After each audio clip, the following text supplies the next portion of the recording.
Welcome to day 8 of ISI Solutions 12 Days of Christmas. My name is Tim Smelser. I'm the owner of ISI Solutions, which is an agency specializing in helping business owners sharpen their online tools to grow their business. I hope you had a chance to watch yesterday's video.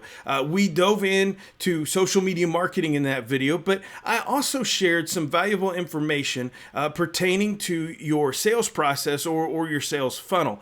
I would really encourage you to go back and watch that video and really any of the other videos in this series that you haven't seen yet. I really do think that you'll find them helpful and beneficial.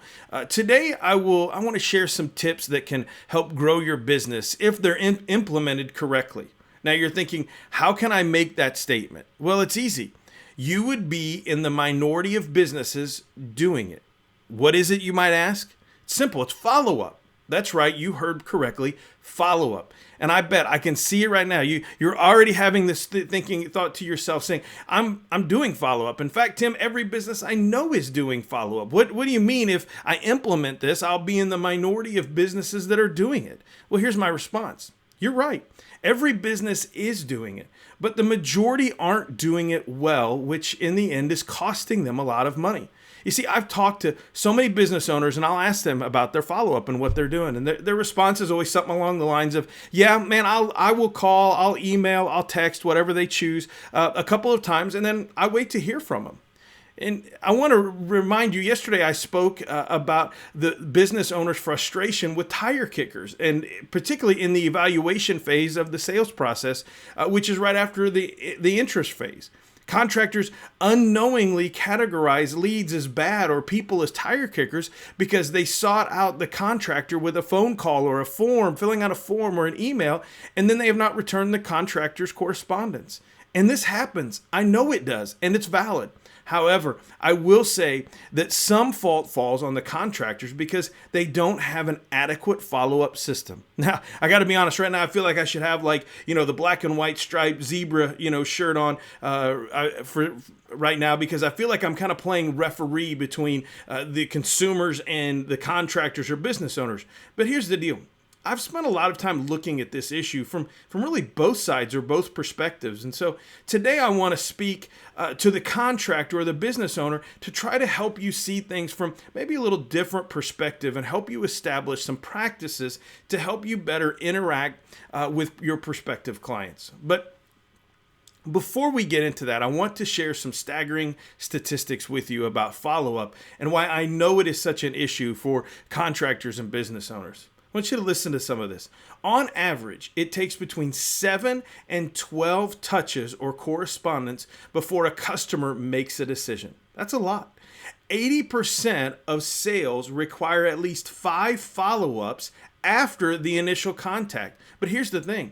45% of salespeople give up after 1.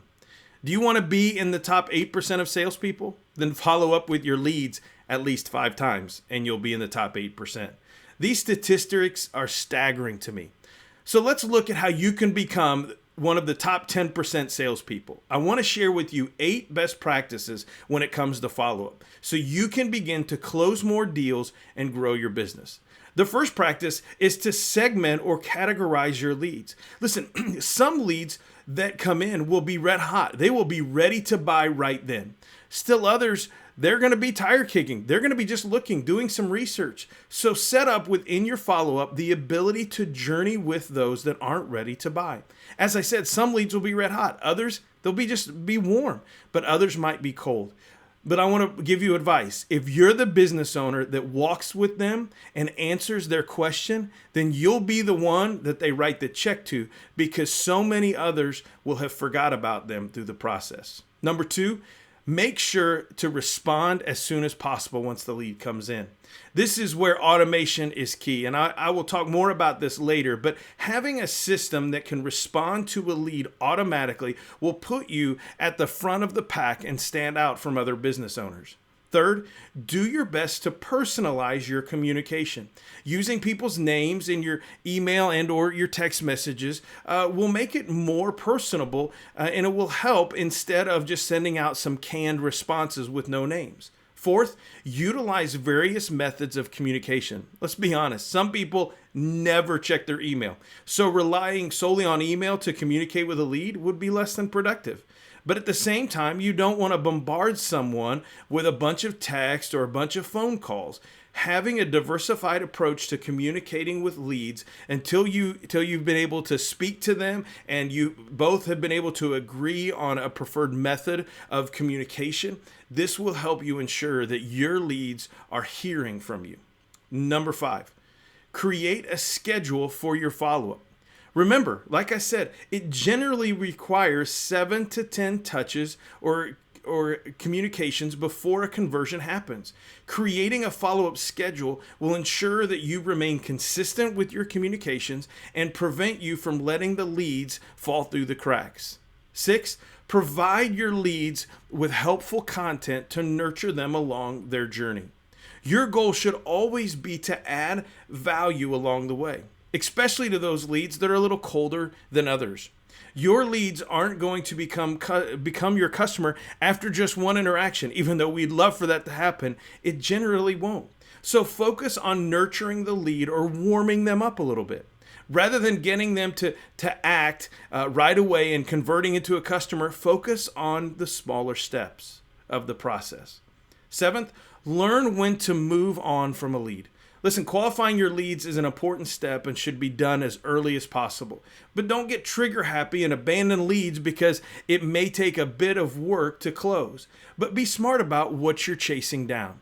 If you discover they're not qualified right away, don't toss their information whatever you do. Take that information and put them in a to be followed up later file or create a campaign to target those leads down the road when their circumstances may have changed. Listen, this is what we call a database reactivation campaign. And with the right CRM system, these can be very profitable because it doesn't cost you anything to reach back out to people that have already contacted you. Speaking of a CRM, which by the way stands for Contact or Customer Relations Management, that leads me to my final tip, automation. I love automation. Automating your follow-up process can save you a ton of time and effort. Investing in a quality CRM tool that will automate much of this for you gives you the ability to focus on your business while your leads are being followed up on automatically. Now listen, I want to make a statement here. I have not used these 12 Days of Christmas videos to do any selling, and I'm not going to start now. But I want to share with you a case study from a product that I offer at ISI Solutions called the Anvil Business System. See, I have a client using our Anvil Business System right now who is able to not deal with or interact with a client or a lead until they have booked an appointment with him. And it still meets all of the tips that I have talked about in this video. Now, this is the way that he wants it, but you may want it to be a little bit more hands-on, a little bit more interactive, and that is great. Anvil can be set up to execute your follow-up system just the way you want it. It's not difficult to have an excellent follow-up program that will easily put you in the top 10% of companies in your industries. Listen, I can't encourage you enough to find a system, whether it's Anvil Business or another system like it. There are plenty of great systems out there. Find something that will allow you to automate your follow-up. I guarantee you that by doing so, you can see a higher close rate and growth in your business's bottom line. Listen, I hope you'll join me tomorrow for day 9. We're going to look at the benefit of email marketing, which I think will be very beneficial to many of you. I hope that you have a great day, and I hope you have a Merry Christmas. We'll see you tomorrow.